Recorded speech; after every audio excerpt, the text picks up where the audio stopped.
এমন একটি চিচিঙ্গা ভাজি থাকলে গরম ভাতের সাথে আর কোনো কিছুর দরকার হবে না। কখন যে এক প্লেট ভাত শেষ হয়ে যাবে আপনি টেরই পাবেন না। নমস্কার, সবাইকে স্বাগত জানাচ্ছি নতুন আরও একটি রেসিপি দেখার জন্য। আজ আমি ভাজি করব চিচিঙ্গা ডিম দিয়ে। চলুন মূল রেসিপিতে চলে যাই। প্রথমে এখানে আমি দুটো চিচিঙ্গা নিয়েছি। চিচিঙ্গাগুলো কেটে ধুয়ে পরিষ্কার করে নিয়েছি। এবার চুলায় চলে আসলাম ভাজি করার জন্য। প্রথমে প্যানে আমি দিয়ে দিলাম পরিমাণ মতো তেল, তারপরে এক বাটি পেঁয়াজ দিয়ে দিলাম কুচি করা। আর পেঁয়াজের পরিমাণটা একটু বেশি দেওয়ার চেষ্টা করবেন এই ভাজিটা, তাতে কিন্তু বেশি ভালো লাগবে।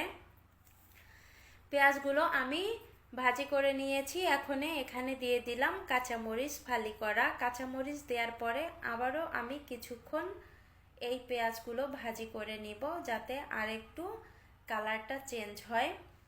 ভাজি করা হয়ে গেছে। এখন আমি এখানে দিয়ে দিব কেটে ধুয়ে রাখা চিচিঙ্গাগুলো।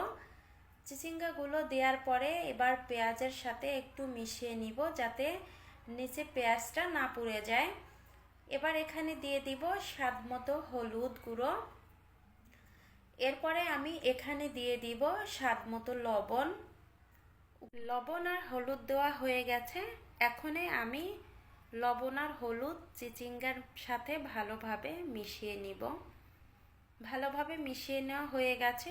এখন একটা ঢাকনা দিয়ে ঢেকে আমি 3 মিনিট এটা জাল করে নিব। 3 মিনিট পরে ফিরে আসলাম, ঢাকনা তুলে নিলাম। এখন আমি নেড়ে চেড়ে নিব। আর ঢাকনা দিয়ে কিন্তু ঢাকা যাবে না, তাহলে বেশি সেদ্ধ হয়ে যাবে। এবার ঢাকনা ছাড়াই কিন্তু এই চিচিঙ্গাগুলো ভাজি করে নিতে হবে। চিচিঙ্গাগুলো ভাজি হয়ে গেছে, এই দেখেন তেল কিন্তু ছেড়ে দিয়েছে।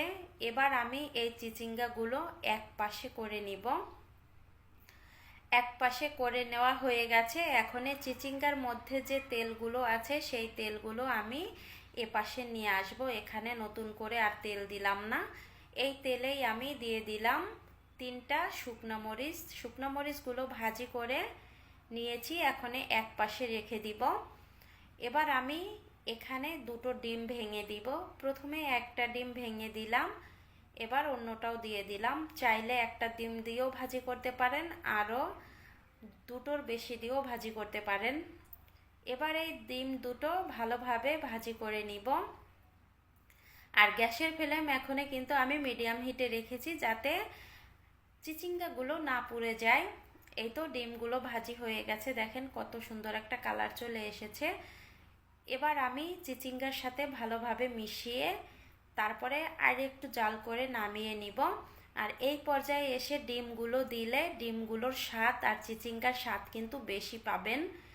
ভাজি হয়ে গেছে, চুলা থেকে নামিয়ে নিব।